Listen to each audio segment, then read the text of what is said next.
We don't I'm have supposed the to Discord see side. something. What? Discord is just forever loading the stream. Is it? Yep. God bless. Okay. On Twitch, it looks just fine, though. Oh, no. What? Oh, no. Oh, I showed up? For 2 seconds. Maybe 3. I had jump Damn scared. it, I was trying to get a screenshot because I was like stuck in the middle of the two of them, and it was like terrifying for this poor little ghost.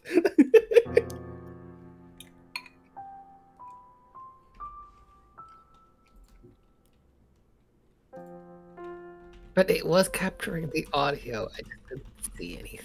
Yeah, I think it might just be because you're trying to stream to both at the same time and Nope. taking it. But That's not what it is. It's something else, and it's fucking awful. What is What is it? There's 2 instances of this game running. I assume because of the windowed mode. Anyway, you should be able to see it now, right? Watching stream. I see. We are golden. Good. Inspect your memories.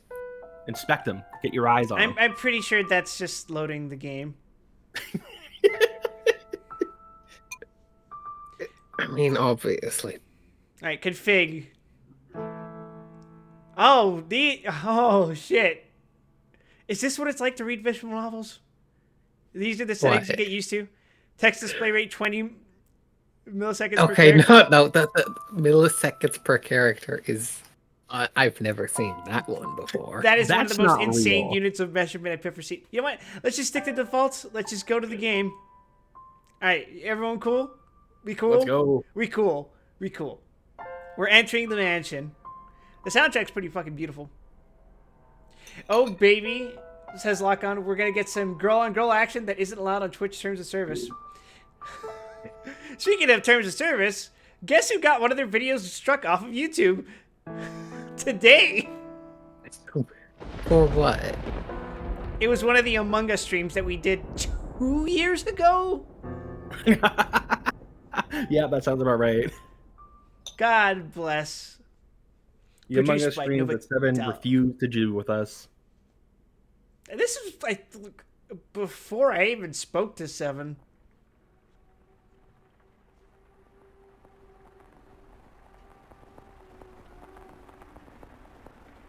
There is a house. No shit. One of them. That's it.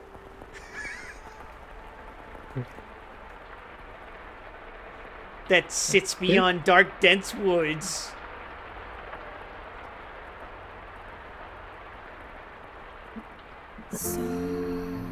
Like the world fading into view after a dream. Oh, is that how we're doing this? No.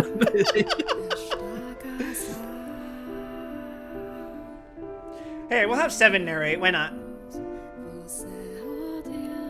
I will try. She completely missed her cue. Without realizing it.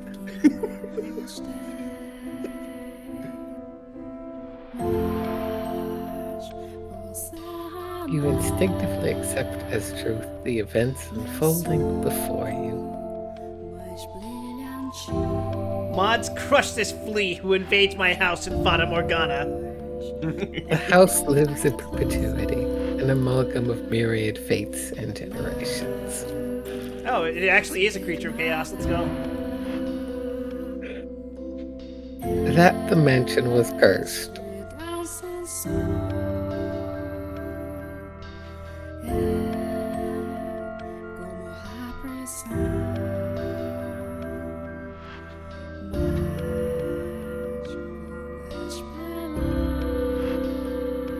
You guys are able to hear the game too, right? The music is actually really good. That's why I'm not saying anything. Yeah. I thought I was gonna say like shit.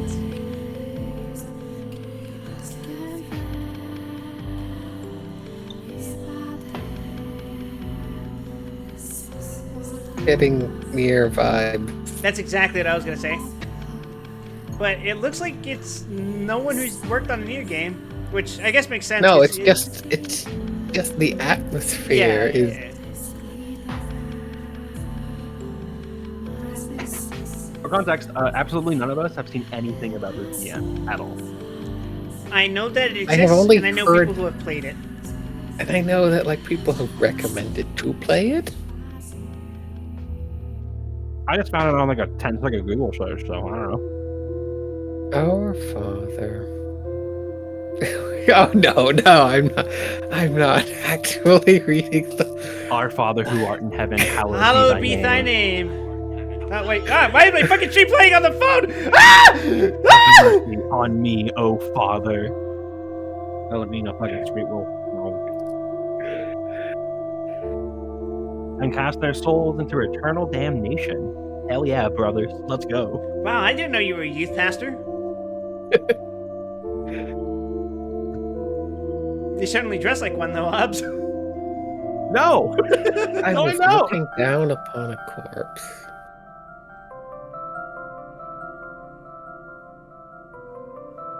Oh, shit, the game started. Interaction begins Right. now. My own corpse. I was afflicted with great despair. At the sight of it being dragged to the place of my crucifixion, my soul crumbled.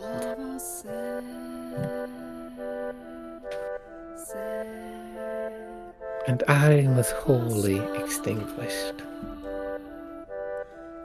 Indeed, I did once lose everything. However, as I faded into darkness everlasting, I heard a voice calling out to me. Don't mind for a second. What the fuck is that? Oh, that's the menu. It says window and auto and skip and backlog and config. I'm gonna strangle you, Hobbs. Anyway, so it turns out this music is a lot louder than I thought it would be, so I turned down the volume a little bit. Just a little bit, yeah. It's really good. And so, I vowed once more that no matter how long it may take,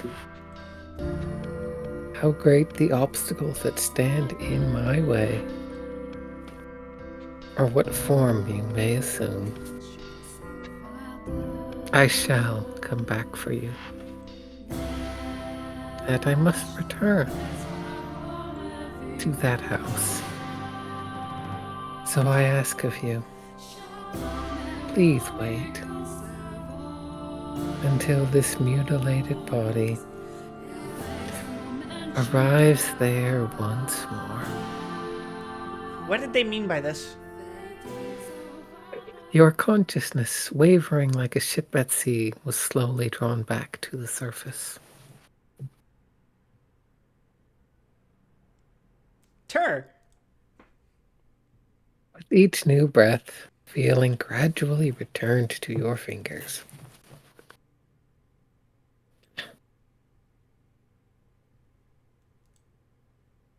Master. You could hear the pattering of rain from somewhere. I'm not doing all the voices. I'm not even sure when the voices are coming in. So Seven- Oh, is that Fig with me? No. Everyone, let's introduce ourselves before we continue reading this fucking thing. You already know who I am, but these two voices up above my head are... I'm Hi there. Seven. I'm Obs. I'm here to I kind of just walked in. I don't even know what's happening. I'm just here hanging out. Seven over there, she's like the actual person here. She's the mastermind behind the game. Because you needed an unvoiced game, so I could voice things for you. Yeah, we kept cycling through visual novels because Seven really wanted to narrate with me. I am very glad to have her here with me for it.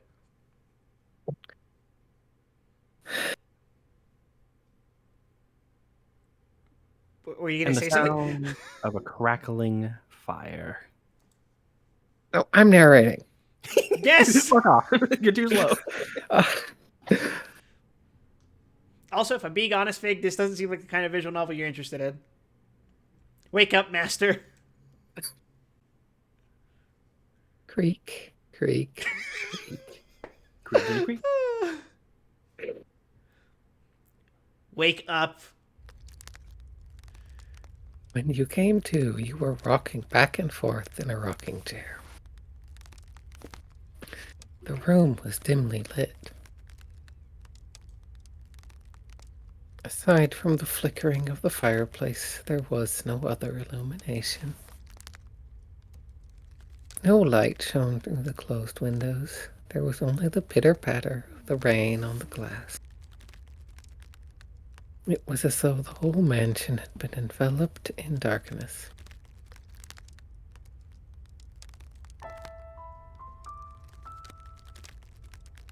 You want that to be you, Obs? I have no idea who this is. 1 second, 1 second. Oh no. Messenger. Oh, splendid. You finally awoken. Someone called out to you.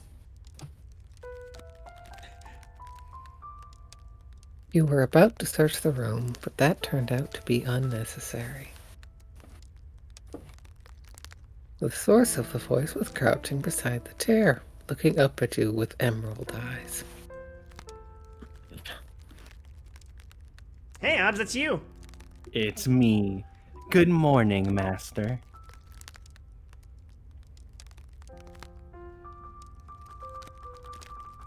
That's you. That's hilarious. Do you hear that? Yes.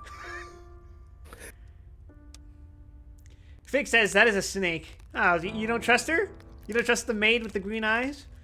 Good morning. Or what if Why I say wouldn't nothing? you trust me, Vic? It's just me, your maid. What's the matter? Are you still waking up? You seem rather drowsy. Come now, you must gather yourself. Though I am glad to hear your voice.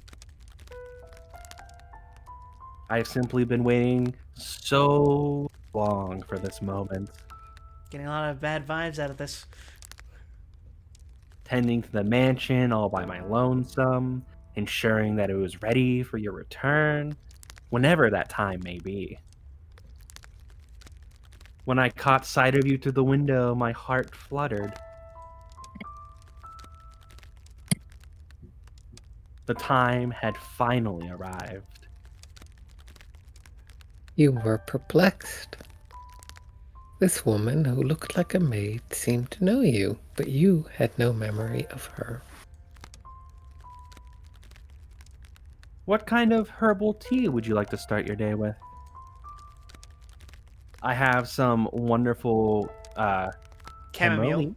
chamomile, Jesus Christ. I have some wonderful Chamomile. chameleon leaves if you'd like. Or perhaps your tastes have changed since we last met. Tell me, Master, what would you like?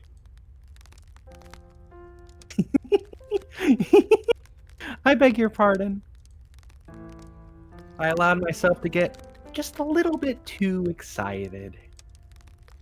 But I hope you will be sympathetic, Master. I'm just utterly elated that I can see you again. The woman appeared to be genuinely delighted that you had awoken, but she seemed to lack the energy typical of her age. That's just called working a 9 to 5. Drew. Or perhaps life was a more appropriate word than energy. I didn't stutter. But the gloom extended beyond the maid. It seemed to encompass the entire mansion. The mansion is my stand, actually. The plaster walls illuminated by the fireplace and the rose engravings and the ebony pillars felt vaguely familiar. But a crushing sense of claustrophobia overpowered that familiarity. It seemed as though the house wasn't interested in accepting you just yet. Why is you capitalized anyway? Oh my, do you not know who I am? Do you not know who you are, either? That is quite the predicament. If you cannot remember who you are, then who am I to serve? The woman's face was pale, almost as though she... A faint chill ran down your spine.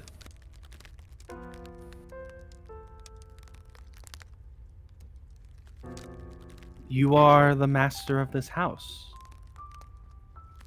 Though it would seem you have no memories of such. Quite the dilemma. If you know not who you are, then you're no different than a stranger to me, no?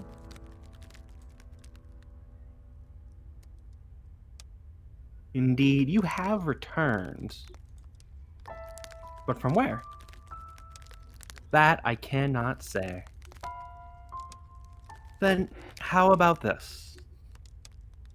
I am a servant of this mansion, and as such, I am familiar with the many incidents that have taken place here. I shall show you the history of this house, master. Pulls out a rat. This will surely allow you to recall who you are. Starts smacking you around with a rat.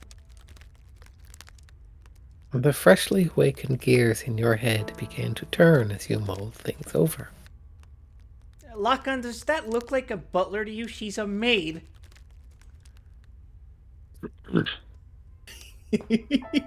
Case in point. Jesus.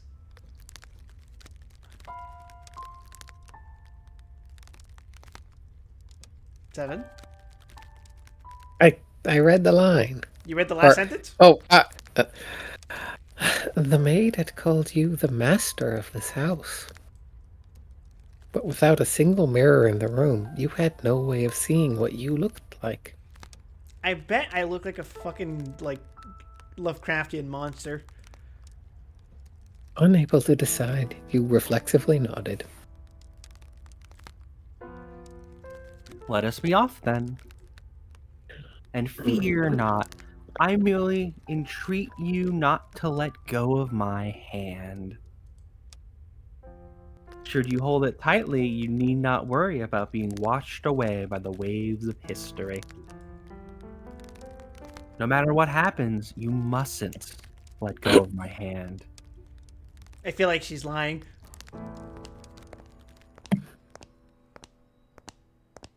Your hand in hers, you followed the maid's lead through the hall.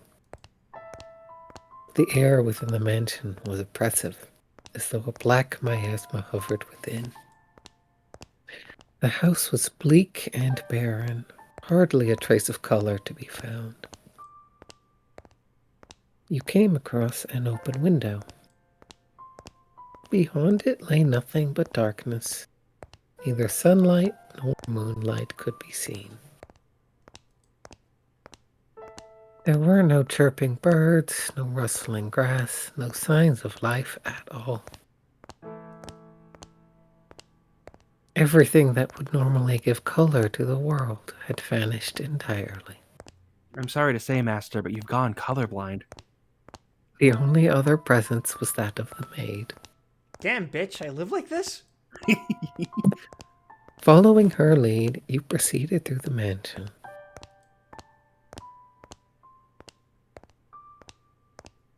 After some time, you arrived at a double door, the glass within shattered. The door, once pure white, had long since faded into a dull gray. It appeared to lead to the back garden. You could hear children laughing on the other side.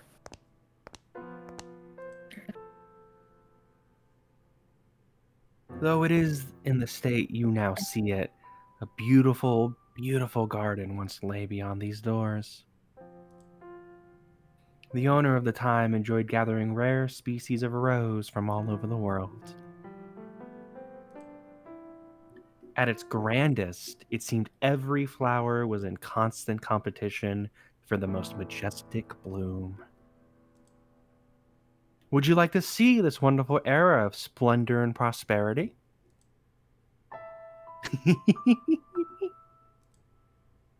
I very much hope it is to your liking, Master.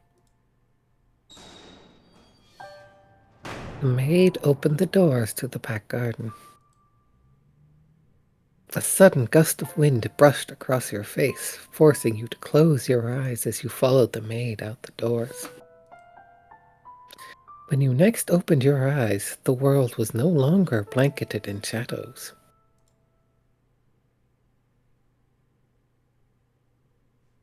Local streamer sits back, presses mouse as other people read the game for him. That's how you play the game. You click the buttons. The first door.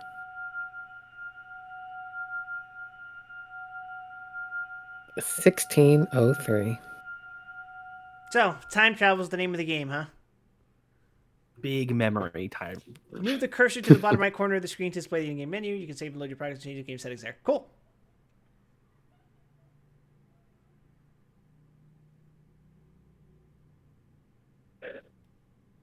The mansion had an alluring air of beauty about it in that era. It was almost like something out of a fairy tale.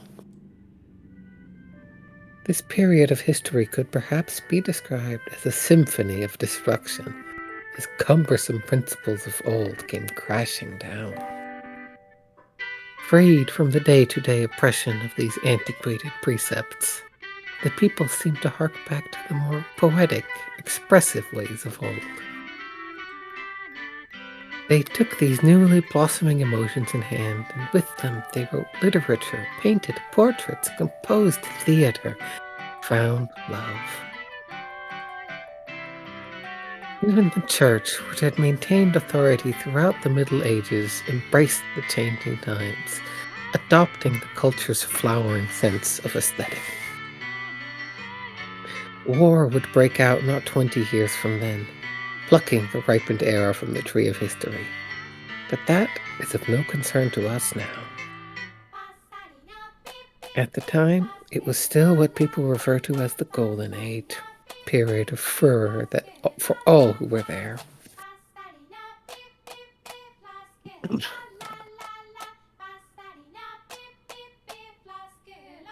Now, let us take a slight detour. No, we will not be changing locations. This is a tale about the mansion from beginning to end. We will, however, be moving through time. Say, about 8 years into the past. A very wealthy family lived in the house then. The mother and father, brother and sister all had distinctive, beautiful flaxen hair. I was always enamored by their hair. By contrast, mine is the color of a wet crow. Same. See, there I am, standing around, looking rather a fool. I think this is the maid. I was happy back then. No kidding. And what reason did I have not to be afforded the opportunity to attend to such a beautiful home? So I poured my heart into serving that family. Listen closely, if you would. That soft, fleeting sound that could only be a young girl singing. Can you hear it? All right, now it's your time to shine. La la la la la la la la la la la. The girl you see cheerfully picking crimson roses and singing like a songbird was called Nellie. Though young, she sang with elegance. Nellie was deeply fond of the house's garden, and she would often spend her afternoons there. Gorgeous roses gathered from across the world bloomed in the garden. They were given the utmost care and even had their thorns removed. So young Nellie would not hurt herself, naturally. The light brown-haired girl carefully plucked petals from the roses, gathering them up as she sang. Her voice was like music played by fairies. Nay, the sight of her was like an angel descended from heaven. Oh dear, please don't look at me like that. I admit I was being rather fanciful. But what is a woman if not fanciful? Little bird, singing night and day. Wow, he's really committing himself to the bit. For your little birdie heart, sing your woes away. I'm done. Bit crash. You will commit to the bit. Fine. Pretty flowers all around the little bird. You're gonna play the part of the little girl to a T, brother. And even when the sun comes up, oh dearest Mel, I've forgotten what comes next. Are you listening? All right, this is where I step in. Nellie was, as a matter of fact, not the only visitor to the rose garden that day. She always came with her older brother, Mel. The young siblings were inseparable.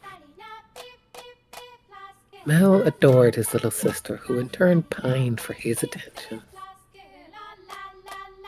The sight of the two innocent children cuddling together, not yet shackled by fear for the future, was truly heartwarming. That day, Mel was sitting in the shade of a tree reading a book.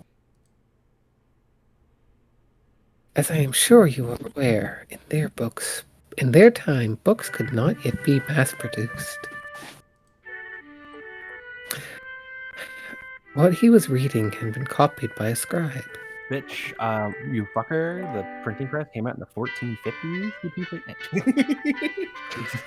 I presume he had borrowed it from the church.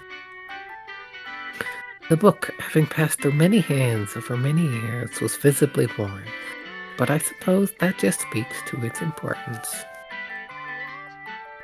It was, in fact, a Latin grammar textbook he was reading. What a fucking nerd. Mel was a clever boy. He had attended church from a very young age, where a priest would instruct him in Latin grammar. So at that time, I believe he was capable of reading even advanced texts. Reading the Golden Ass right now. If you don't know, Quip the Golden Ass is a very popular Roman-era Latin written book about a man who gets turned into a donkey. Yeah, all right. Oh, dearest Mel, please. Oh, God, my throat. The young girl approached her brother, who was consumed by the text. In her hand, she carried a large pile of rose petals. Though his sister's shadow overlapped with the trees, the boy still did not notice. Does he know? So Nellie puffed her cheeks, thrust out her slender arms, and let the petals fall. Ah! Look, your head is covered in roses, Mel. Oh, Nellie. You got petals on the book. This isn't mine. I can't afford to let it get dirty. It's your fault, dearest Mel. I tried to get your attention.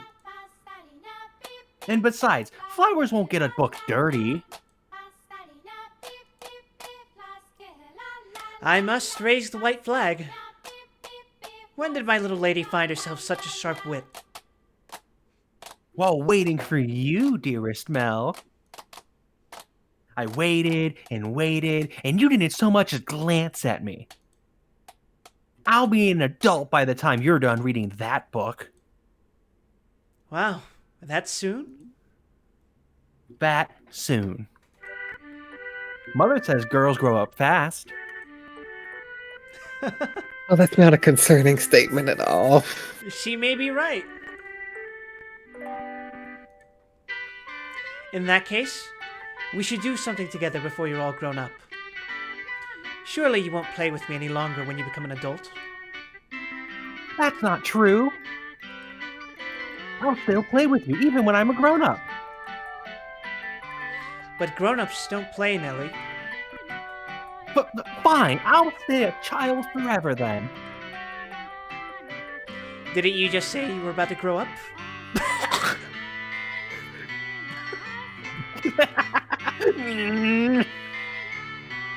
You're so mean, Mel. I'm sorry. Please don't pout, my little lady. How about this? To make it up to you, I'll play whatever you want today. Really? Do you mean it? I want to play make-believe. Make-believe. Make-believe. I will be a princess taken captive by an evil kingdom, and you, dearest Mel, will be my valiant knight. And then you'll turn into a prince when you rescue me. I don't like the direction this is headed. A knight can become a prince? Impressive. They can. Knights and princes both have to be charming, so of course they can. Which is why it must be you, dearest Mel. Oh no.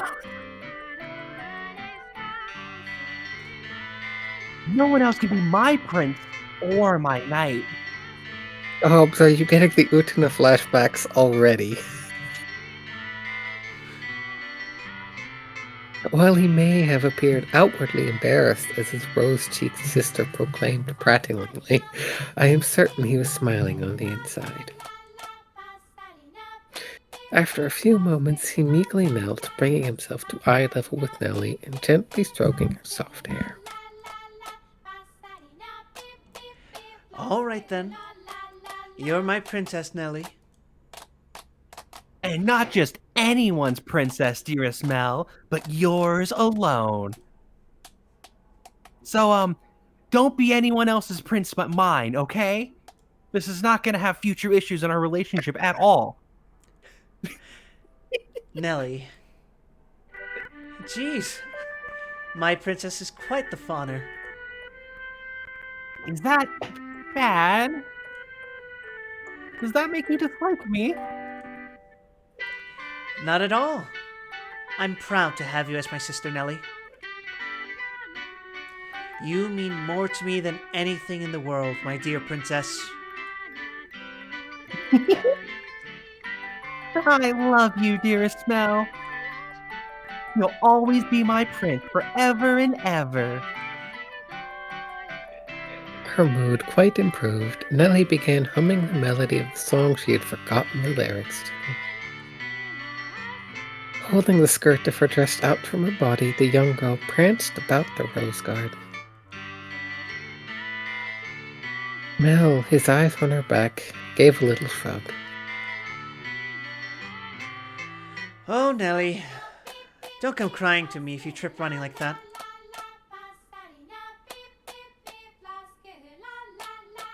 But Mel was not entirely disapproving of his sister's excitement. He carefully brushed aside the petals on his book, set it in the shade of the tree, and began chasing after Nellie.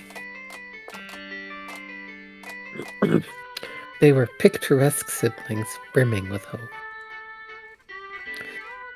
And at this time in their lives, there was nothing to jeopardize that hope.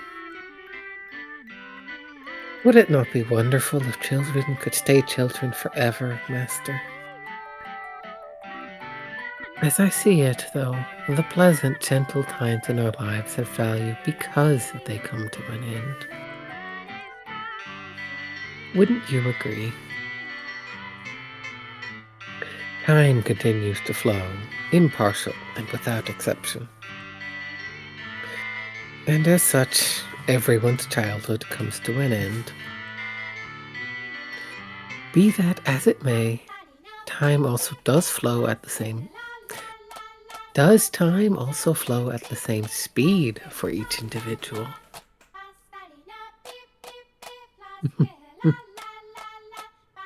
Now, let us take a trip down the river of time. I would be very much delighted if we could remain at this point in time, but unfortunately, we cannot. Please, do not let go of my hand, Master.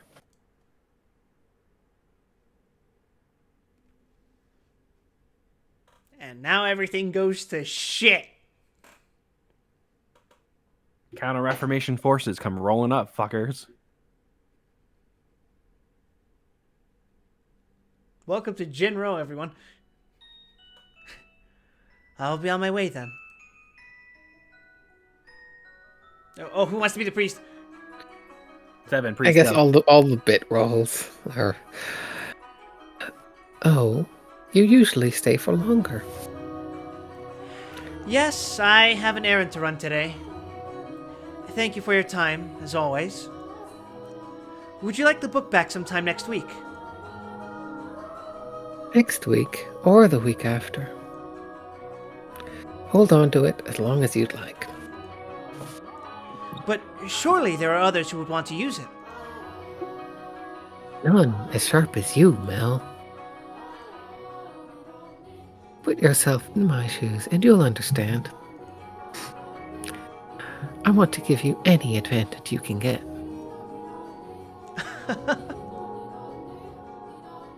Oh, do you not believe me?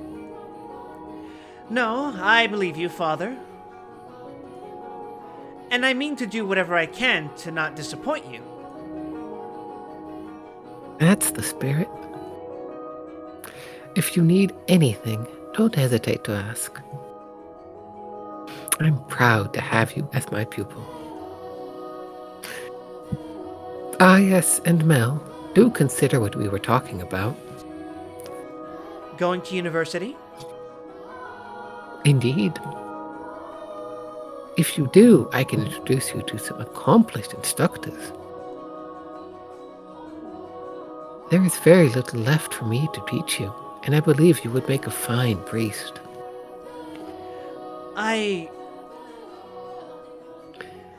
It's an honorable thing, Mel, to devote yourself to the service of our Lord.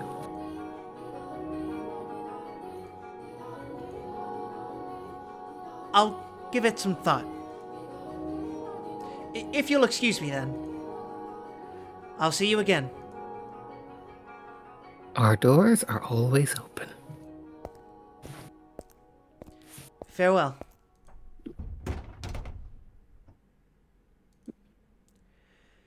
Whether it's in the service of God or the service of the church, it is an honorable profession. But theology... I wouldn't mind attending university, but I'm not sure... I'd kind of like to do something different. Something more befitting of the times. As for what, though, I'm stumped. But I need to make up my mind soon. If I drag my feet for too long, even my father is liable to grow impatient. Mercy me. Young sire, blessed Okay. young sire, alms for the poor. That's an Ob's voice, yes. Ah. This beggar. If I'm not mistaken, he's been outside the church since last week. Alms. The way he shakes his head, I can get a glimpse of his forehead under his hood. He's completely bald. Buy yourself some bread with this. Ah. Thank you very much. May the Lord bless your soul. Thanks. The fuck was this character? The Lord? Oh no! Nellie's going to be cross if I don't hurry home. Curses. And it looks like it's going to rain.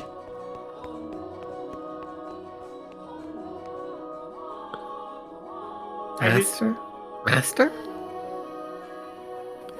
Oh, thank goodness. You appear to have a firm grasp on your consciousness. I was afraid you had accidentally let go of my hand. Now, Master, this is the period of time I truly wish to show you. The boy reading in the rose garden was now a fine young man. Nonetheless, he still bore the same gentle eyes as before, and he would, from time to time, show remnants of that innocent young boy. He was, in his own mind, still making the transition into adulthood, I suspect.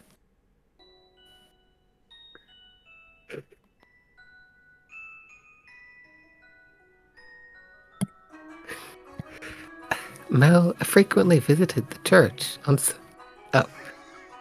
Sundays to participate in Mass, of course, but more often to be tutored by the priest. In addition,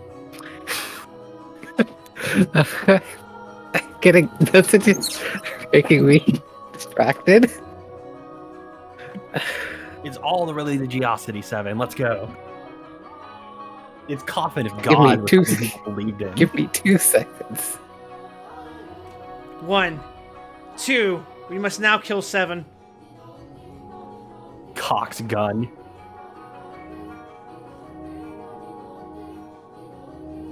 We can't expect God to do Okay. all the work. Okay. In addition, he also attended a private school run by an eminent marquis. Though it was not a school where students had desks and sat in rows. They studied at the marquis's estate. Secondary and higher education was not the same as it is today. And Mel was considering university. The priest wanted to recruit him to the church, but Mel was having difficulty deciding what he should do. That he had such a choice is envious, is it not?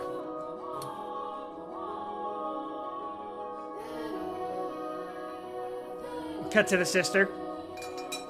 Oh. Good afternoon. I'm here to pick up my order. Is it ready? Aye, ready and waiting, young Master Rhodes. Nah, more character. Come on. Oh, don't call me I'm young working on master, it. please. I beg your pardon. Can I seem to get my head out the past? There you go. Can I seem to get my hair out past?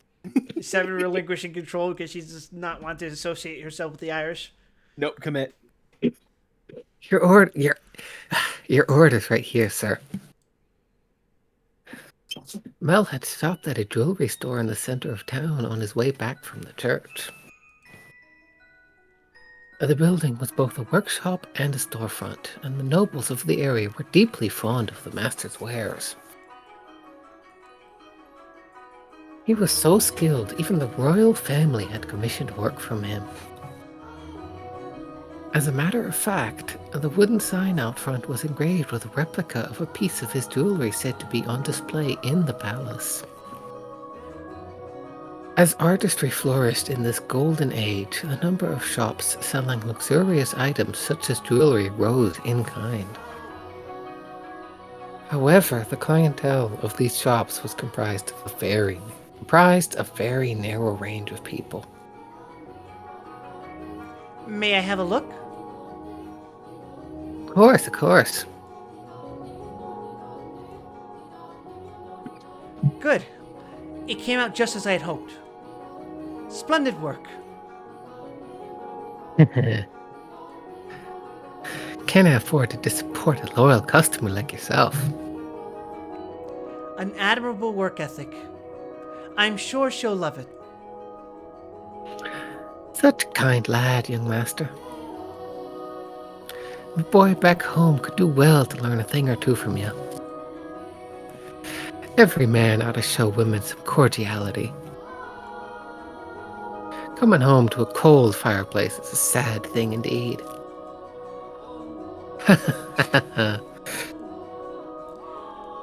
Again, please don't call me young master. My apologies. I'll take this and be on my way then.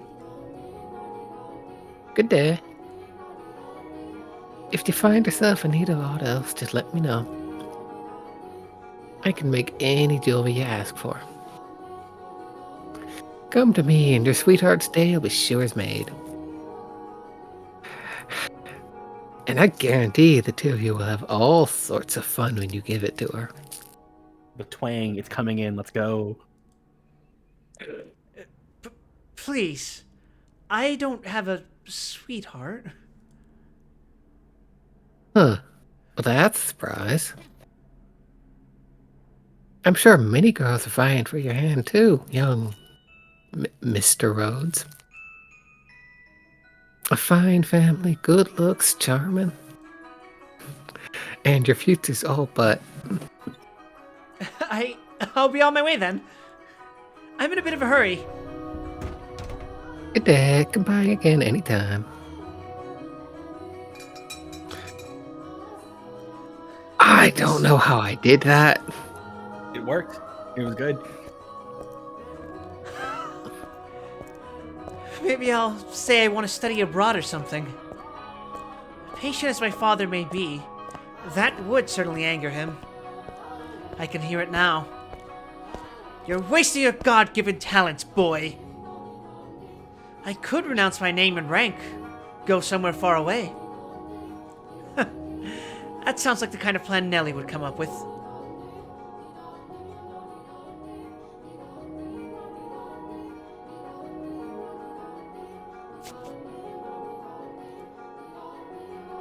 As he drew closer to the mansion, the rich fragrance of roses grew more prominent.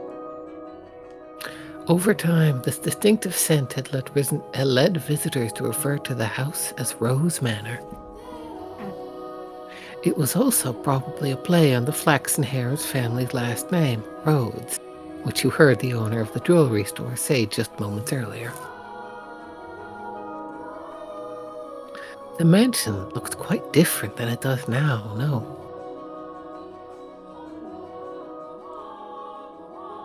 No thickets of ivy covering the walls, and no rotten, broken doors to be found. Let's just take these elephant tusks and just jam them into the walls, guys. I wonder what the Rhodes family would think if they saw the house in its present tragic condition. The sight of their abundantly blossoming roses, a veritable symbol of prosperity, long since withered and turned into soil. My apologies, I got a little sentimental there. Let us forget for a moment about our own time. I suppose I stayed out a little too long. Oh well. The sun still shines high in the sky. I'm sure it's...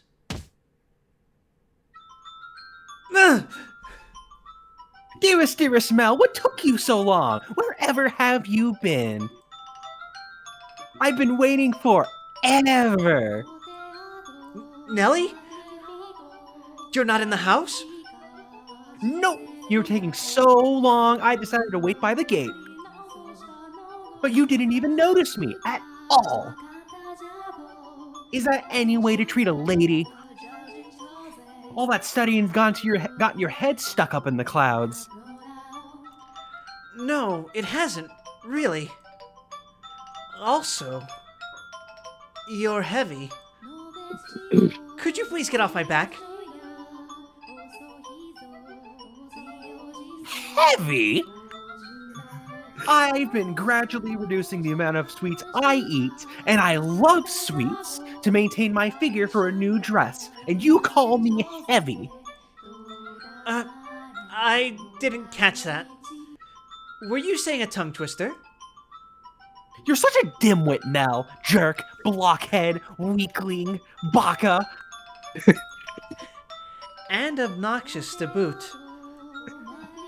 What Whatever happened to the delightful little girl that was once my sister? She'd probably throw a fit if I said that out loud. Should you really be outside, Nellie? You are the star of today's event. It's fine. They call it a birthday party, but I know it's just about fraternizing. It's obvious what Father's true motives are. He'll be gathering a bunch of boys from good families to look for someone to marry me off to.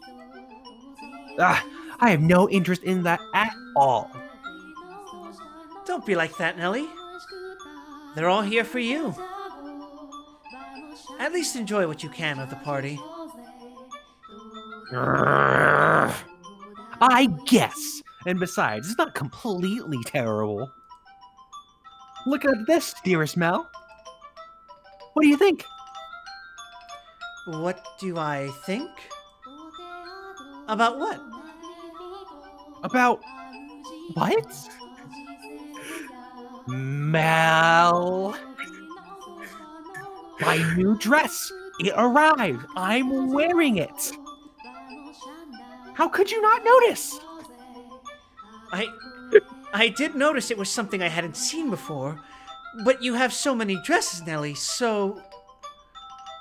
But this is the dress I had made just for today. Look at the colors. They're so pretty. It's the work of a renowned dyer. And this bell is just lovely. You see how it comes together to form a butterfly? Oh, Can you remove the text box for a second to see the butterfly belt? Yep, it is. Yeah, look at that. Look at that shit. That's legit, really good. Oh, I'm just absolutely in love with it. I think I'll be wearing this dress for a while to come. So tell me, what do you think? Does it look good on me? Yeah, it does. It's pretty. In some ways, I guess she is still a delightful little girl. Oh, dearest Mel, I love you. Crash tackle. Whoa! Don't jump on me like that. Ah! Oh my, you dropped something. And what do we have here? Wait, hold on. No, you can't have that yet. Is it a present? Give it back. I was going to give that to you later. I knew it. It's for me. And just what could it be? Hey, don't open it. It's going What's to be... the big Wait, deal? It's gonna be mine anyway soon, isn't it? I got too into it. There is no two into it. Ooh, I love it! A rose necklace. And this design, it's from the jeweler the royal family uses. Oh, my dearest Mel. You had this made just for me. Oh, jeez. It defeats the purpose if you open it before the party. Happiness is always better sooner rather than later, Mel. I think I'll put it on right away. There. How does it look? That looks really good. Holy shit. The art for all of the character designs has been fucking gorgeous, by the way. It looks lovely. My prince is still the sweetest in all the lands. Don't make such weird noises. Oh, but why not? A prince always knows exactly what his princess wants. I don't like where this is going. And this princess wants some rose jewelry to go with her new dress. Understand? Jeez. I sure don't have it easy playing your prince, Nellie. It might be about time you found a new one. A prince is a prince because you can't just find one standing on the street corner.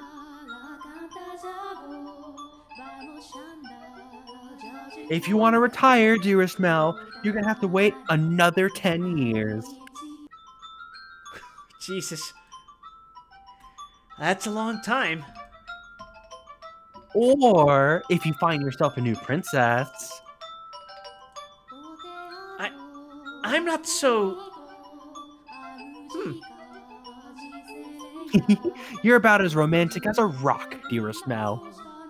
But worry not, your adorable sister will always be your princess.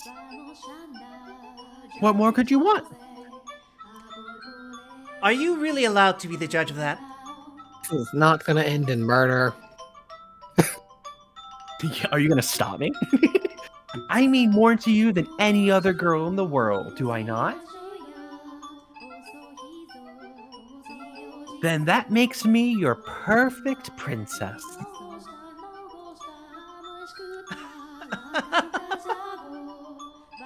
Hey, what was that laugh and it'll all be over soon laugh? You're always telling me I mean more than anyone to you. Yes, you do. More than anyone in the world, my beloved baby sister.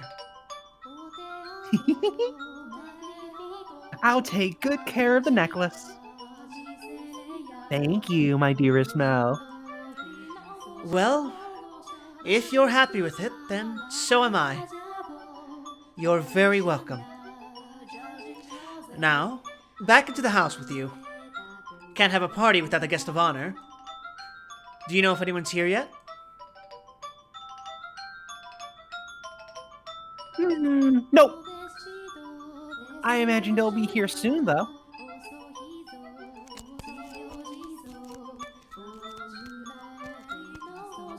Were you down at the church again today, Mel? Yeah. There was something I didn't know how to translate, so I went to look it up. Wow, so diligent. I can't say I really like the priest there, personally. Actually, I kind of feel the same way. What? Really? Why? Well, you know, I have my reasons.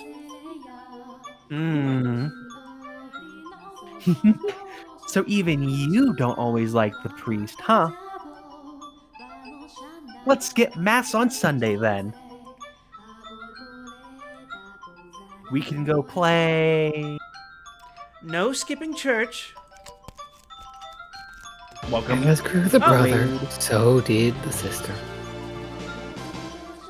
Welcome, guys. Thanks for the raid. We're going to be doing a lot of reading. This is a game called Fata Morgana, and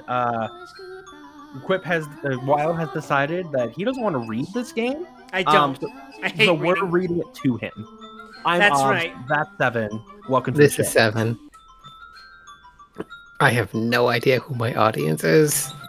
We thought that the show was totally not about gal pals, and now it's about other things.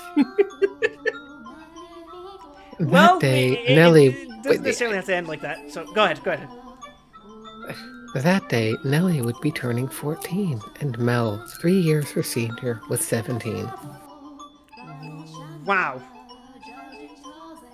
You saw it with your own eyes, so you know just how much she has changed. She was always a cute little girl, and she grew into an even more beautiful young woman. Xenogears, fellas. Rocking out. I see you. Oh, right. Obs just finished playing Xenosaga, didn't he? I am stuck in the seeking section in Xenosaga 1 because my emulator has stopped registering my square and triangle buttons. Owned, idiot. So I started playing Vagrant Story instead. Though she was only 14, she was well on her way to becoming a fine lady. As for her character, well... But a girl like that still has her own charms, would you not say? Drifting down the rivers of time, the two siblings matured into healthy young adults, but the core of their relationship did not change in the slightest.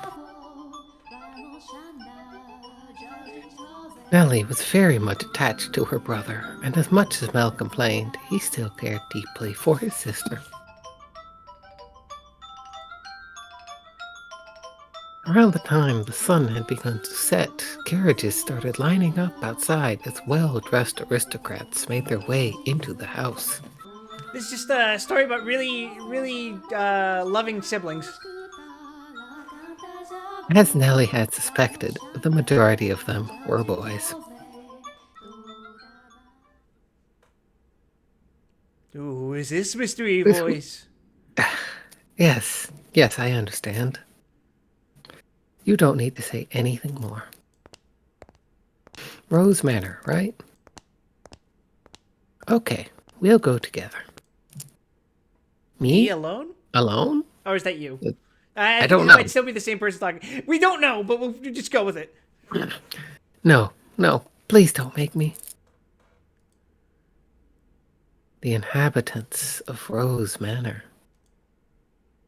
are surely living quite contented lives.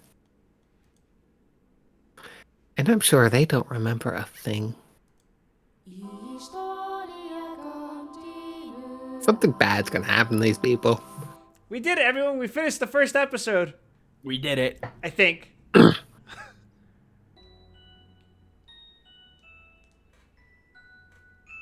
A room with the fireplace was always kept in pristine condition so they could entertain guests at any time. Walls colorfully decorated with tapestries and stained glass windows gave testament to their great fortune.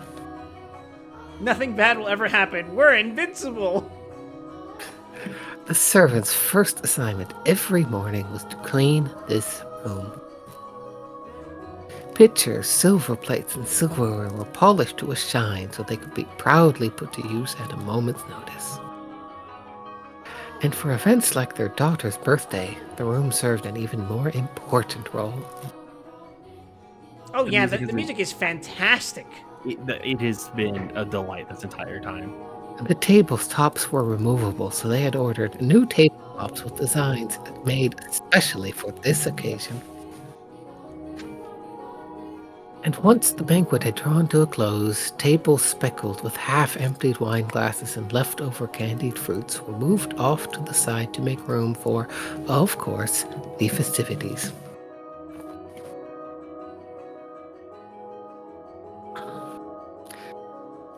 Good evening, Lady. Good evening, Lady Nellie. You're looking particularly lovely today. Nellie, I had these jewels cut just for you. You'll let me have this dance, won't you?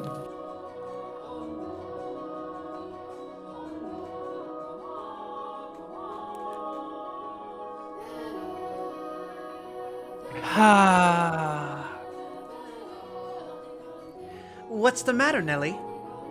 You look exhausted. These are pretty good. Want one? I know you like sweets. They're apples candied in rock sugar, I think. You disappoint me, dearest Mel. What do you think is the matter? They just keep coming. It never ends. It's driving me up a wall. Look at this painting. This painting doesn't even have a face anymore because of how much bullshit. Anyway. Everyone's just repeating the same lines they've been taught. They all think pretty jewels and requests to dance are enough to make a girl swoon. They just, they don't have that elderly brother figure quality to them. But I think that is true for you, Nellie. Though, why is she disappointed with me? I think I'm done with birthday parties after this year. They'll probably throw an even bigger one next year. Huh? Why? Well, you're about that age, Nellie. We are a reasonably distinguished family, so there are a number of different houses that would like to have connections with us. So, So what you're saying is, do it for the family. No, that's not. I won't date or marry anyone. I have no interest in being used as a pawn for their inner family politics. Pawn? I wouldn't go that far. And I'm sure Father wants to let you choose yourself. You know, someone you actually love? Love? I never thought I would hear you talking about love, dearest Mel. Uh, You don't even understand what makes Shakespeare's play so beautiful, and you're talking about love, Baka. I. Fuck about your life. Uh. You fell asleep during Romeo and Juliet, and you're talking about love. We went all the way out to the Globe Theater, too. Well, pardon me for being ignorant when it comes to romance and the arts. But you're not, Melly. Shakespeare's make believe story made you cry like a baby. Anyone would cry at that. You'd have to be crazy to sleep through it. That's not what I'm saying. Someone as emotionally vibrant as you, Nellie, would have no problem finding love. Dearest Mel, we should dance. Lady Nellie, could I have this? Let's dance, dearest Mel. Lady Nellie, Lady Nellie. What? Me? Wait. Lady Nellie, wait. Come on, I really like this song. Quit pulling on me, Nellie. What's the point of us dancing? We're siblings. Mother and father are staring daggers at us. Lady Dagger. No matter. What day is it today, dearest Mel? Your birthday? Exactly, so I can do what I want. Now, attend to your princess as a proper prince should. Oh, jeez. How did I get myself into this? Nellie's skirt fluttered along with her as she stepped in time to the music. She was not only a skilled singer, but a skilled dancer as well. Mel, on the other hand, fumbled over his own feet trying to keep up. He's got that zero riz. One would be hard-pressed to describe his dance abilities as good, even as flattery. Though boys of his pedigree were taught to dance as part of their etiquette lessons, he found himself more being dragged around by his sister. Hello, phone. Yeah, this was kind of a last-second decision. I had no idea that I was going to be doing this tonight, but here we are. You're welcome. You're welcome. It's my fault. Oh, by the last sentence. I already read this. Oh, you He did? could hardly be said to be attending to her. You know how it is with the dialogue. It's like it's finishing the sentences by adding stuff to it with a fade in. This Look at is his humiliating. smooth moves. Look at it. Because his parents had been hands-off in raising him, largely giving him free rein to study and learn what he pleased, Mel looked like a tangled-up marionette. What was my first choice? I think I was just gonna play Stalker tonight, but I didn't really have anything planned. From throughout the hall, he could hear giggling, uncomfortable chuckling, and people coughing to disguise their laughter. Come now, dearest Mel. If this is the best you can manage, what are you gonna do when you find a girl that catches your eye? I won't, so it doesn't matter.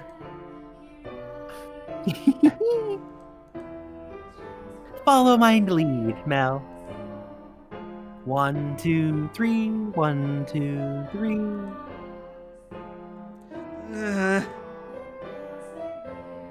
Nellie alone enjoyed her time dancing with her brother, and quite thoroughly at that. It did not matter to her that he moved awkwardly or that the guests were giving them cold stares. I see no disastrous consequences for this whatsoever. Nope. It was their parents who first cracked under the pressure. Just as their father was about to give an exaggerated cough and stop the music, a ruckus suddenly swelled up near the entrance. What could that be? Who knows? Whatever's going on, I've been spared. The music came to a stop. The party guests began bustling. The siblings' father spoke up sternly above the noise in order to quell the spreading commotion.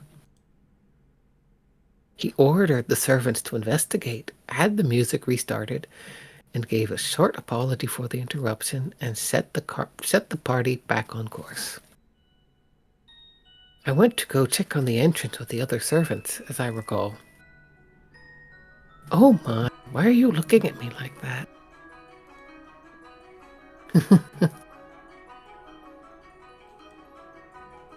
These are not my memories, but those which dwell within the mansion. Do you think we should be following what happens next from my perspective, then?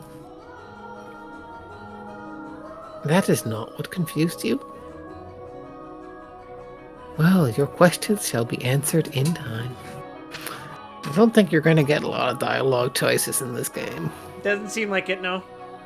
If anything, I that like might be this merciful, art though. fucking real. Oh, shit. In time. Hold on. Okay, In okay, yeah, we're time. good. Now, let us return to our tale. Though the party had fallen still for a moment, their father's decisive actions restored their guests' festive mood in short order. So it was not, by any means, the commotion that caused the ball to conclude earlier than planned. Oh dear. Oh dear. Oh dear. Oh dear. Oh, dear! Jesus Christ. Oh dear. My throat. Oh dear. I can't do it. Oh dear. I hear thunder. Do you need to drink water, Hubs? Yeah, I need to go get some water. 1 sec. It was rather loud, too. Sounds like we have quite the storm brewing. They lived in a country where the weather was nothing if not unpredictable. Rain was a frequent occurrence there. Ah. I got my water right here. The stretches of time with clear skies grew longer as summer approached, but the weather was still somewhat unstable on the cusp of the two seasons. They had a strong wind that night as well, which turned the raindrops into little spears on the window. Were the party to continue on any longer, no one would be able to go home. Stereotypical British weather. Locked party mystery. Someone dies. Although their father was quite concerned that Nellie had not got on with any of the aristocrat boys, he decided to cut the festivities short.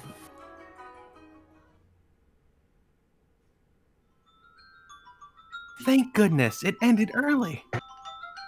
How lucky I am. This must be a blessing for always being such a good girl. I'm not sure having your own birthday party cut short counts as lucky. But it was no fun. I can't help it if I'm not enjoying myself. And for heaven's sake, Arthur was here. I have no interest in dancing with that dunce. Arthur? Who's that again? Someone who's here? Unbelievable. We're the #1 Fata Morgana streamer, and you don't even know the names of the people that went to my fucking party. You don't remember anything, do you, dearest Mel? He came over to play a few times when we were little. He's covered in gross freckles, and he's a huge jerk. I can't believe I'm playing a freckle hater. I have to disown this. I cannot advocate for the stream to be against freckles. Freckles are cute. He said my hair looked like the color of fallen leaves. Fallen leaves? Just thinking about that ugly smirk has me fuming. And yet he acts like nothing happened. He even calls me Lady Nellie, for goodness sake. Are you listening, dearest now? Oh. Oh. I'm listening. I'm listening. I wonder what the ruckus earlier was. You weren't listening, were you? Who cares about that? Sorry. But aren't you curious? It probably wasn't another guest, at least. Maybe a cat sneaked in. You think so? Sorry. I do. But enough about that. Would you like to play cards in my room, dearest Mel? Seriously? I'm exhausted, though. It's not even that late. Fine. Something feels kind of off. A cat? I'm too dead body counting down. I want to go check. Come on, hurry up. Hold on. You don't need to drag me, Nellie. My birthday isn't over yet, so you're not done attending to me. Oh, Nellie.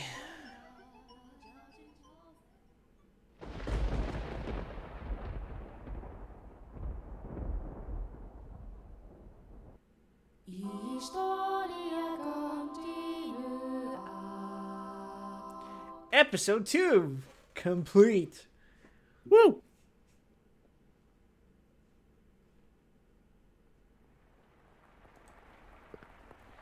The rain just won't let up. I can't sleep. I wonder what the commotion earlier was about. Oh, for goodness' sake. It's all the storm's fault. That's why I can't sleep. I'm just fretting over nothing. I'm sure Nellie was right. It was just a cat. Maybe a dog? I can't sleep. I hardly ever have this much trouble falling asleep. What could this feeling be, I wonder? It's not quite foreboding. Walking around the house at this time of night isn't going to help anything. But I'm not going to fall asleep just lying here.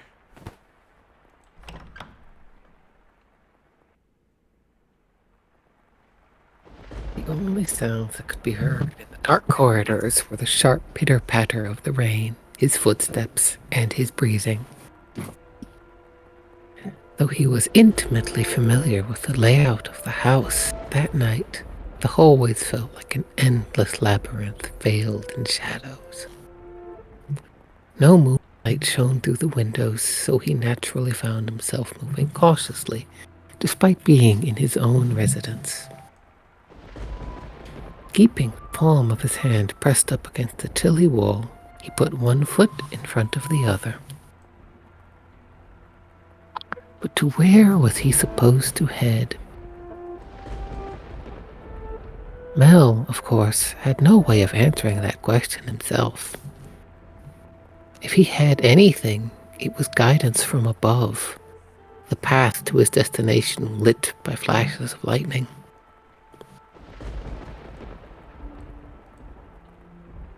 Or perhaps there was something else leading him along.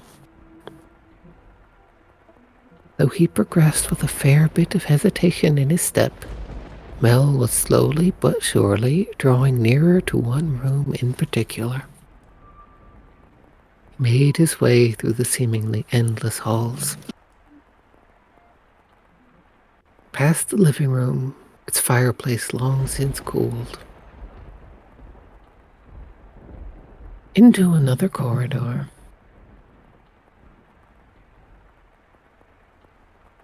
And then stopped outside an Abigail's bedchamber. The dim glow of a lamp spilled through the cracks in the door.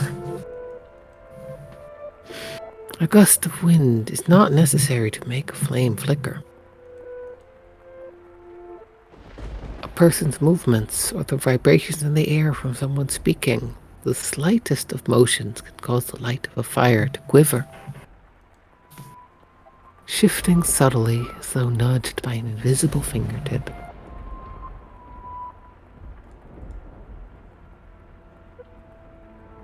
Game? Oh, there we go. I can see light from inside. Is she still awake? A voice. He seemed to be hesitating. It would not be difficult for him to approach the door and peer inside. But he had reservations about peeping in on another's chambers, even if it was his own house. Moreover, this room was assigned to a woman. There was a woman behind that door. What would you do, Master, in this situation? Would you succumb to your curiosity and gaze inside? Or would you respect the owner's privacy? I shouldn't be doing this. But the voice... It feels like it's calling to... me? Or someone else. Aye, yes, me. You could sense someone watching me at that moment. He had succumbed to his curiosity.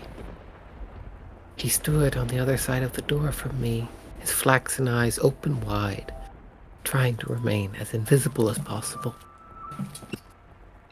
The wavering in his heart seemed to create faint ripples in the air, which I pretended not to notice. Yes, I knew he was there.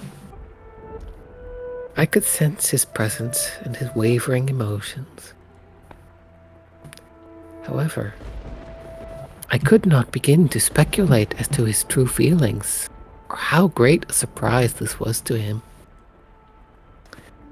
I, too, am discovering new facets of this tale by viewing it through the eyes of the mansion. But it is not I who is of concern, Master. It is you. You and... I know I shouldn't be doing this.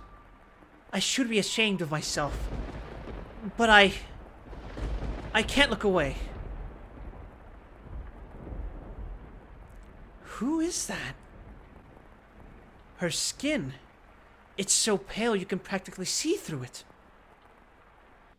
Is it that white because she was out in the cold rain? Her hair is white as snow, and her eyes, they're like... How do I describe it? Given that they're closed... My vocabulary... My vocabulary truly lacks for situations like this. They look like... Like blood? No. That's just disturbing. Then wine? wine, perhaps. I I have no idea I what's don't going know on. who's... No. More translucent than that. Gemstones, then. Yes. Yes. Gemstones. Her eyes are like rubies. I've never seen anyone like her before. What could they be talking about? Mel's eyes were fixed on the particular young woman. He had glass-like skin, eyes that glimmered in the flickering candlelight, and snow-white hair that flowed like luxurious silk.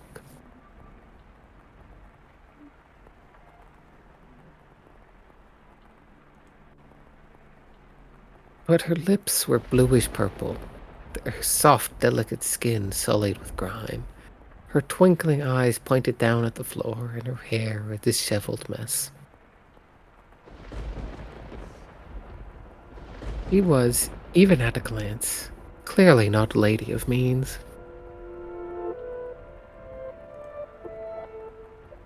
The tips of her fingers were cracked from the cold, her nails pale from malnutrition, and her garb little more than rags. However, true beauty is always visible, no matter what it may be hidden beneath.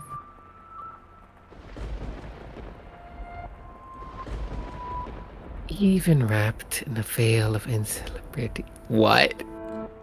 Insalubrity. Insalubrity. I've never seen Insalubrity. this word before in my life. You're about to learn today. Insalubrity. Even if she is thought definitely- herself hideous. Google came up with insoluble when I tried to say that.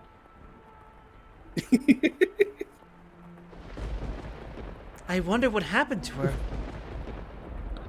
Mel could no longer avert his gaze from the girl's visage.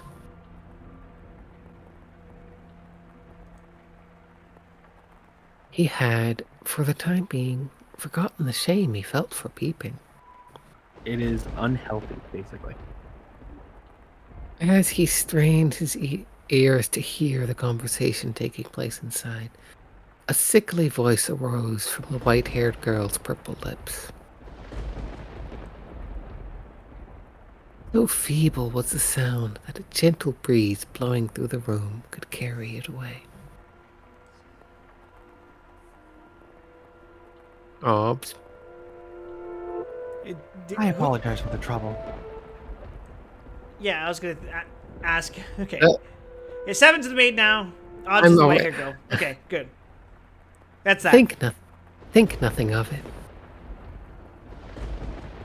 You gotta get that lilt in, like, you know, but totally not under current warning. Anyway. Give your apologies and thanks to the mistress. Understood.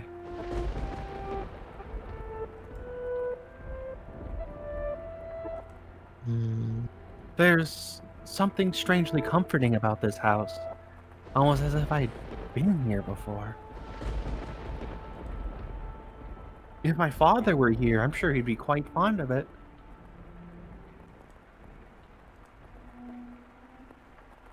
I am sorry about your father.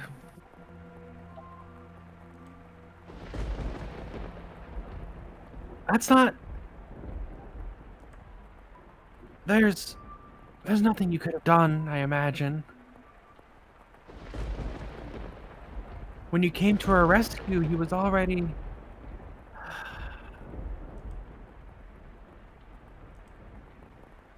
Rescue? Father? Was that, perchance, what the commotion was all about? He stared intently, entranced by the scene unfolding beyond the door. A gaze can often signal one's presence to others more effectively than words. The white-haired girl could likely sense him there as well. He flicked her gem-like eyes upward.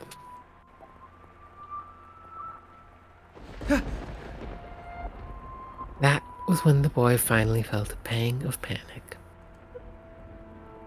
For a split second, his flaxen eyes met her ruby eyes, causing him to recoil from the door. His heart was pounding like the rain outside. Careful not to make a sound, he took 2 steps away. Did she catch me? I'm not sure. It was only for a moment. She can't have seen me. The boy did not have the courage to peek in on the room a second time, so he cautiously returned to his bedchamber as quietly as he could manage.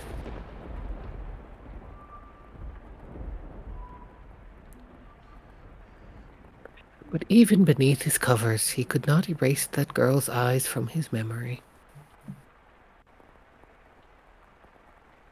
I think it's a choice. It's not. I checked. Her melancholic red irises, her voice delicate as a glass sculpture, her pale, almost lifeless skin, her pure white hair. I thought it was a choice because, sometimes you get choices in this game, but it's been a while. This is a visual novel, okay? This isn't a choose your own adventure novel. We read hair, sir. Every singular detail kept him from banishing her image from his mind. Nor could he restrain his heavily pounding heart. Please don't, Mouse. Who could she be? Oh. Something the matter. No, I just thought I felt someone watching us.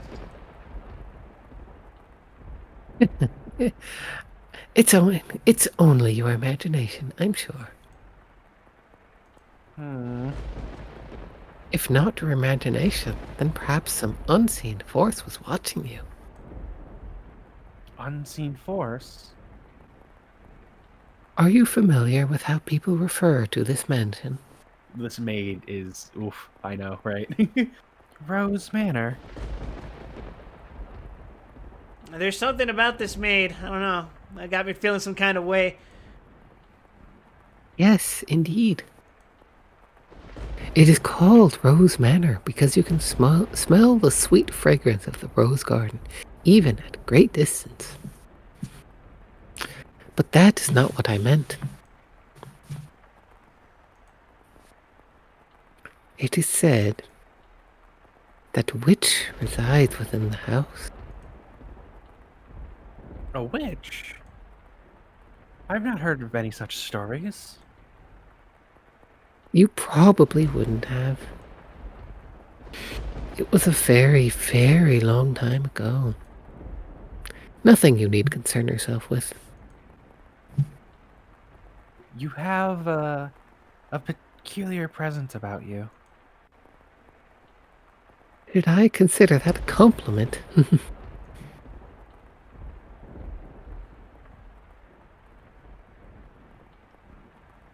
I think maybe if we spend more time together, we could be gal pals.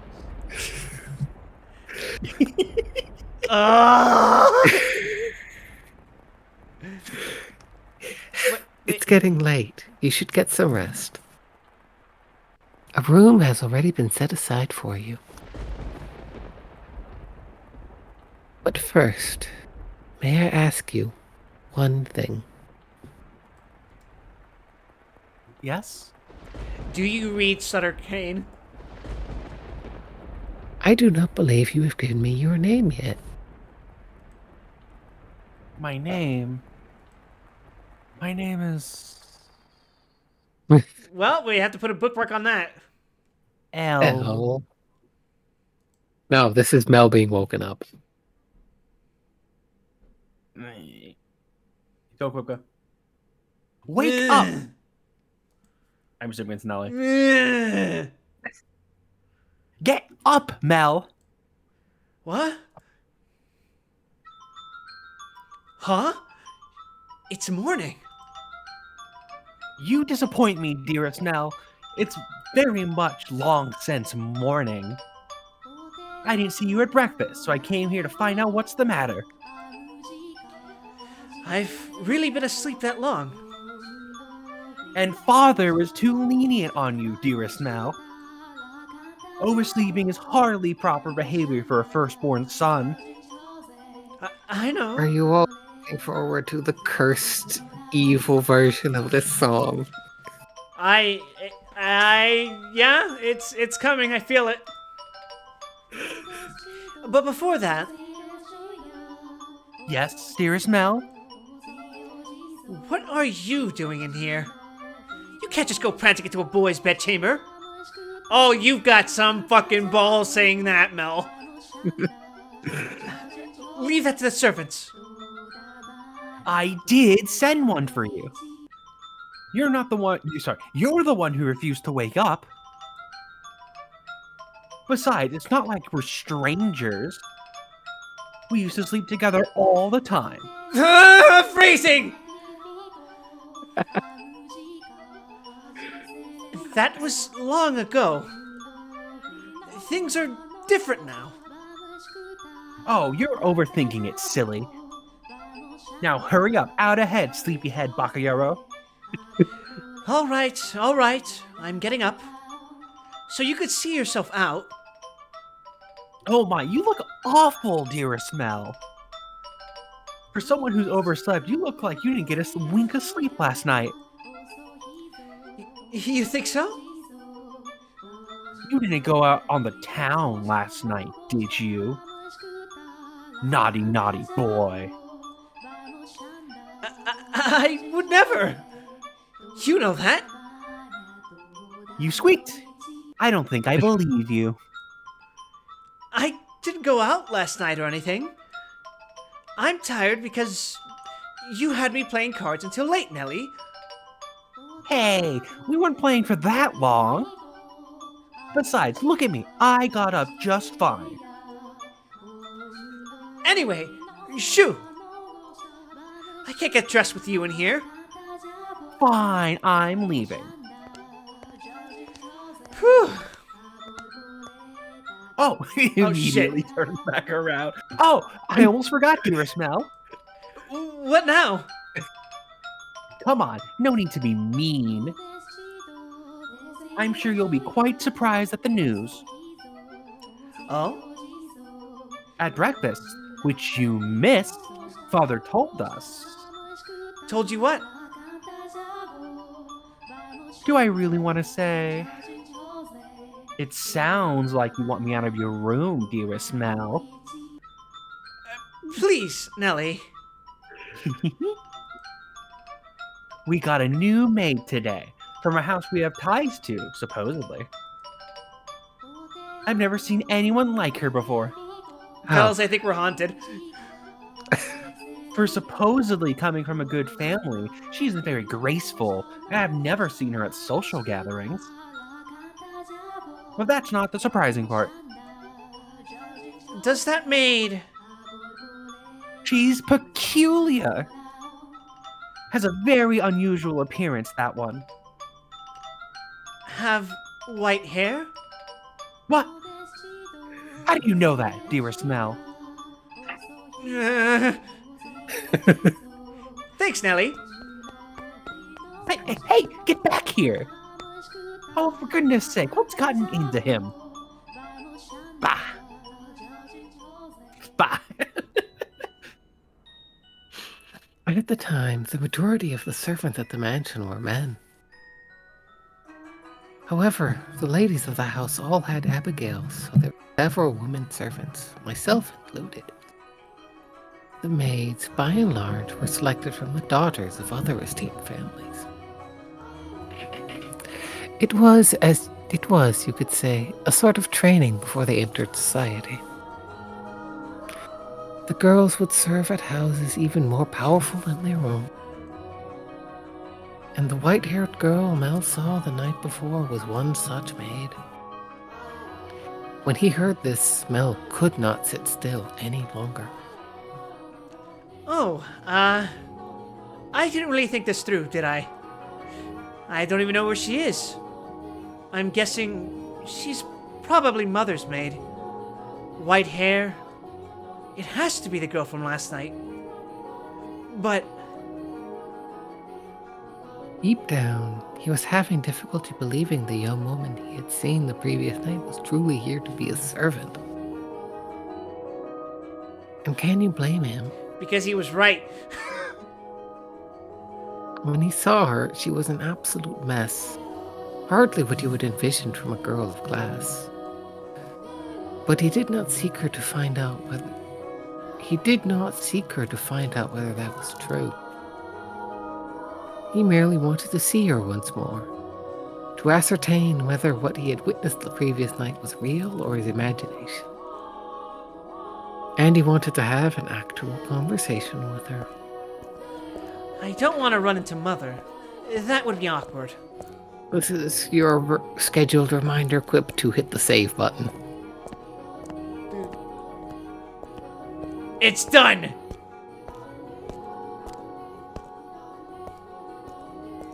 Good, because that would have been embarrassing. That would have been mega embarrassing, let me tell you. He was heading towards his mother's bedchamber, but the closer he drew, the heavier each step grew. He rounded a corner, debating whether or not to head back, and stopped in his tracks. On occasion, wishes do come true. When Mel turned the corner, he saw her, the same girl, that same white hair. Ah.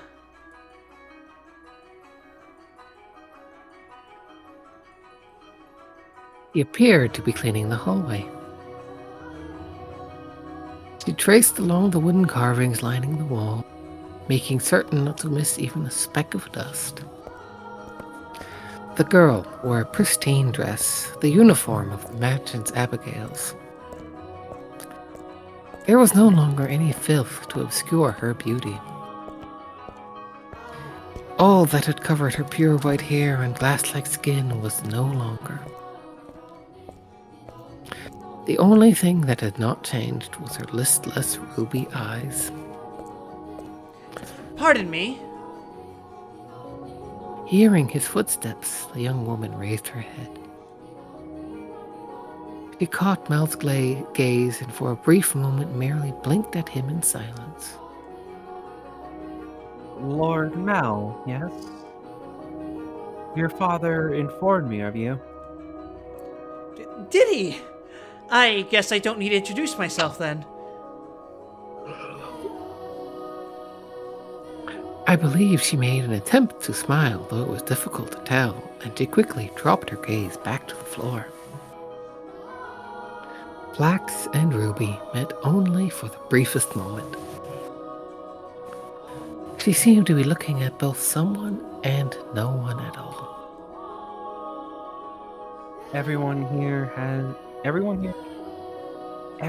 truly has the most beautiful color of hair. Did you have business with the mistress, Lord Mel? I can let her know if you would like. No, I was looking for you. For me? Mel felt as though all the blood in his body had begun to flow backwards. He could not effectively describe the sensation, but in a word, it resembled panic. On his way to find her, Mel had come up with a number of subjects he wanted to talk about, and he generally had little trouble speaking with others.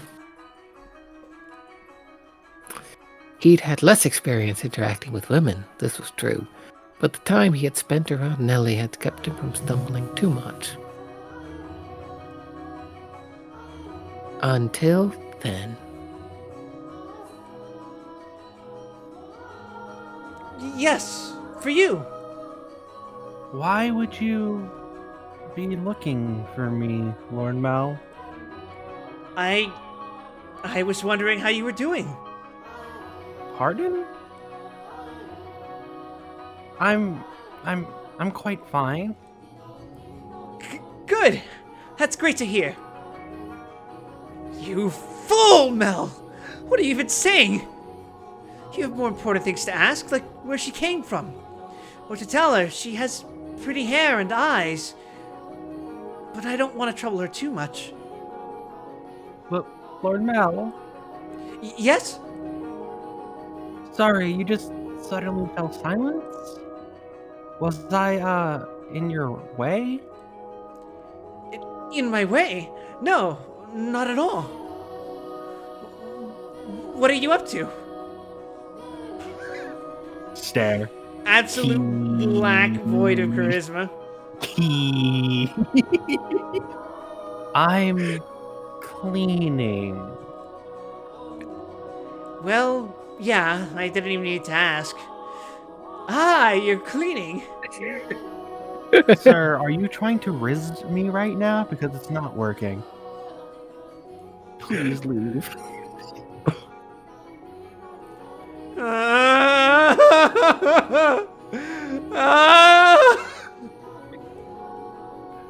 Oh, you could just let the other servants take care of the cleaning. You're one of the noble's daughters we took in, right? Then why is Mother making... No, I'm doing this because I want to. The mistress appeared to be busy, and I could not simply be idle. But, I enjoy cleaning. well, if you say so. Say, yesterday. This mansion is truly a thing of beauty. All the many roses in the garden, even the furnishing has had a great deal of thought put into it. This family must have a wonderful sense of aesthetic. Oh, yeah, thanks. Did she just change the subject on me? Get swerved, idiot. I'm delighted to have been given the opportunity to serve at such a magnificent house.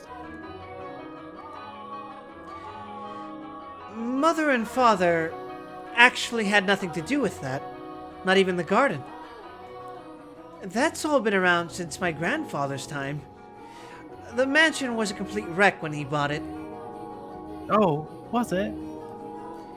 Yeah. Frankly, I'm surprised he actually paid money for it. The chandelier in the foyer was shattered and only half attached to the ceiling. Most of the decorations on the walls were broken. I can hardly imagine. This is a marvelous, impressive house. I'm sure he'd be flattered to hear it. My grandfather was a bit of an eccentric. He liked to do things people didn't expect just to watch the looks of surprise on their faces. He was the kind of man who would buy a mansion that was beyond repair just to give it a completely new life. Everyone who had seen the property before it was renovated was astonished. They regretted not taking the opportunity themselves, seeing the transformation it underwent. Huh? I was just thinking that you're kind of like this house. Sir, shut the fuck. What do you Comparing people to mean? houses is not good. What do you mean by that? It means we're gonna have a whole party inside of you. Sir, I wanna get closer to my gal pal, not you. I mean, when you first arrived... Oh, no. Never mind. Forget it. She'll figure out you were peeping on her, stupid. Even though... She hasn't yet. Has she? Yes? It's nothing. The more I think about it, you and the mansion aren't really comparable. Oh? The truth is, it being a rundown mess isn't the only reason nobody wanted to buy the house. They say... What the fuck was that? Is that all? Who dwell within this house shall be met with misfortune. Here we are. Do you This is what believe we it? were waiting for. I... I'm just kidding. It's not actually true. Are you sure the maid's name isn't Beatrice? It's all rumors and hearsay, embellished to make the tale more exciting. The rumors only started because of how it used to look. If the mansion truly begot misfortune, then we wouldn't still be here. And it wouldn't explain how my grandfather died. Do you know how he passed away? Peacefully. No, how did he? Inside a lovely lady.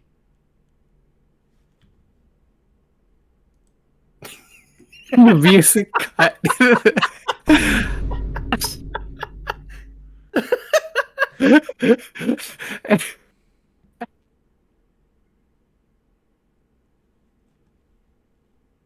What? Obs. Believe it or not, That was how he died. Together with a young, beautiful woman. His time ran out while he was making love to her, they say. A rather crude way to go. But he was hardly misfortunate. This, What did I tell you? this game suddenly went from like 0 to 60. in,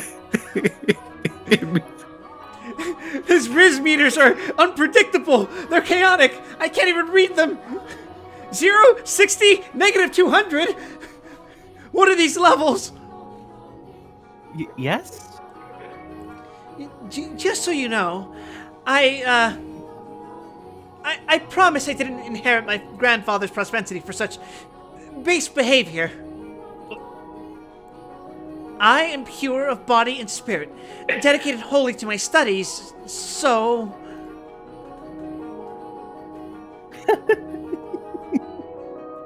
Hey, she laughed. I'm basically in. My apologies. No, it's fine. Anyway, we were talking about the mansion, right? I've always thought it was a kind of strange place myself. That dress you're wearing, it was found here after my grandfather bought it.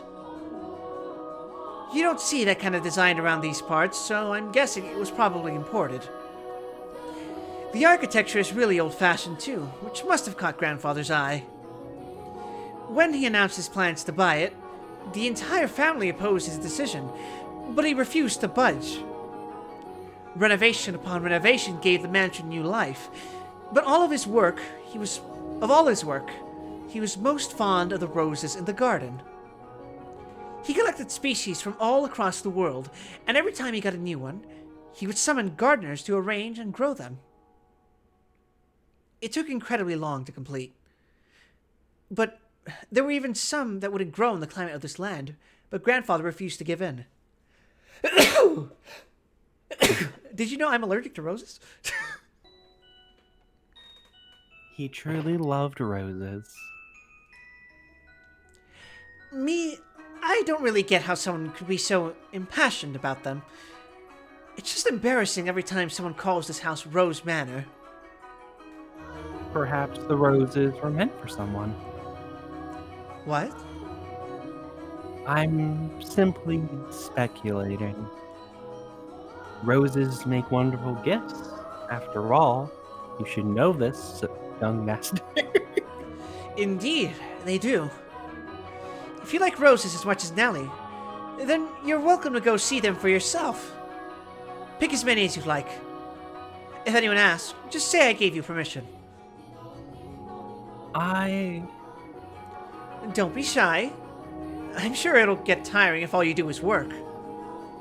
No, I'm sensitive to sunlight. Oh, she's an Totally not a albino. vampire. Oh? Totally not a vampire. That's unusual. Perhaps that explains why you're so pale. I had no idea. That sounds rough. And your skin is so pretty too. I'd like to wear it like a coat. You don't seem terribly surprised. What? Oh, no. I'm very much surprised. Or would you have preferred a more dramatic response? No, I expected you to find it disturbing. I'm sensitive to sunlight and can hardly spend any time outside because women can't walk around at night. That's just not possible. That makes me that makes me sound like some kind of demonic creature. Well, to be fair, you're a woman, so... True. We here at twitch.tv/wildsign436 do not actually condone misogyny. We just think it's incredibly funny to make fun of it at times.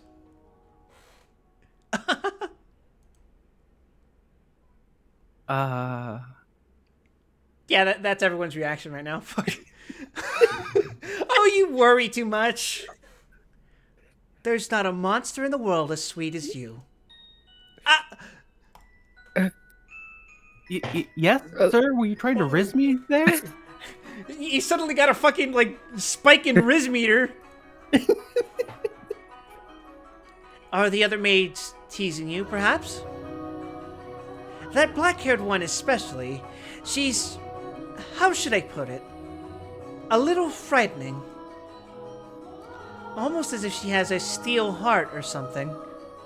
She's impenetrable. Right. She's one of Mother's maids too, isn't she? Now I'm even more worried. Since you refuse to follow my instructions, you are henceforth Hellspawn. I can imagine her saying that. Oh, and again... I'm very sorry. no need to apologize. In fact, I wish you'd laugh more.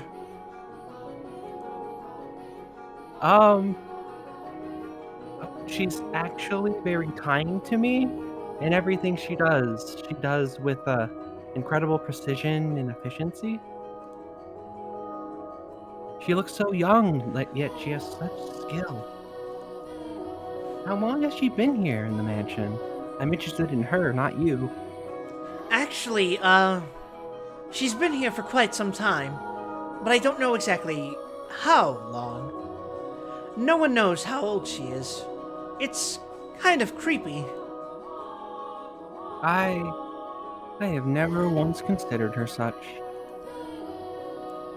Sorry, you're right. It's bad manners to speak ill of others. Either way, she still scares me.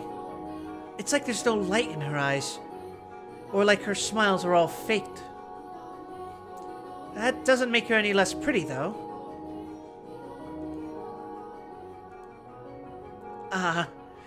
The conversation died. I have to think of something else to talk about.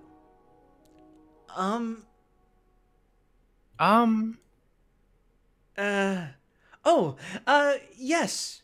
You can ask me anything. Does the master, your father, Lord Mel, often retire from the mansion? I've not seen him around.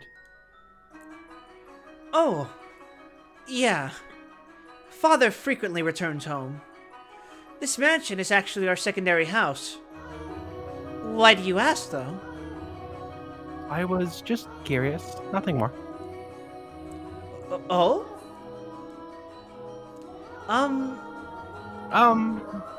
Yes? What is it?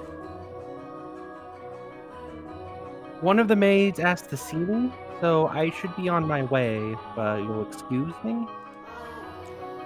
What? Alright. See you later, then. Goodbye. Oh, right. One moment.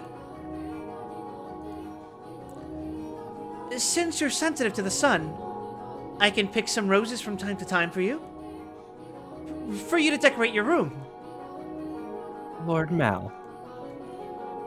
That's all. Sorry for holding you up. Why am I so bad at this? She definitely thinks I'm obnoxious. I want to hide under a rock. I want to reverse time and try this over again. Roses.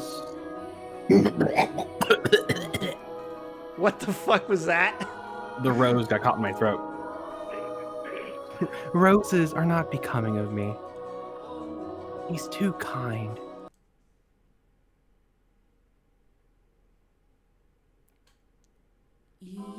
Okay, I can you save here? It is 6:30 in the morning and I am I was actually going to tell you that. I'm like, I like where this is going, but Jesus, I don't.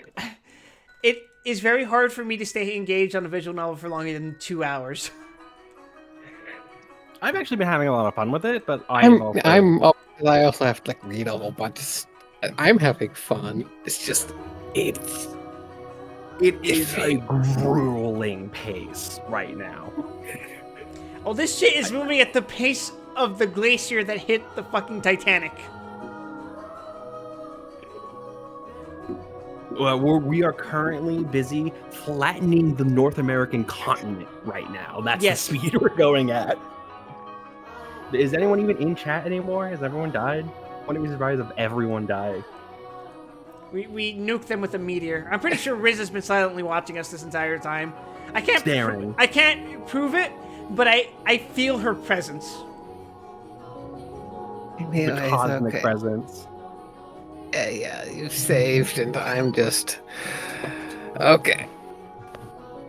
Yeah, no, This that was is only fun. It is. that was It, only it 2 hours. forces me to do voices I normally wouldn't have to. Gotta do more. Did you do a voice that you don't normally have to? Yeah, the totally not Irish drawl. All right, you got to commit to that more then. Yep. You gotta lean into it, boyo. Whenever we're going out together, you gotta just like give a little bit of a twang, got a little bit of a. You gotta hold onto your vowels a little bit longer than you really need to. Okay, I'm good. Good. I'm dipping. Goodbye. Okay. Nice hearing from you, Seven. Let's do this again sometime, yeah? Sometime. All right. Peace out, everyone. There is no ending screen. Die.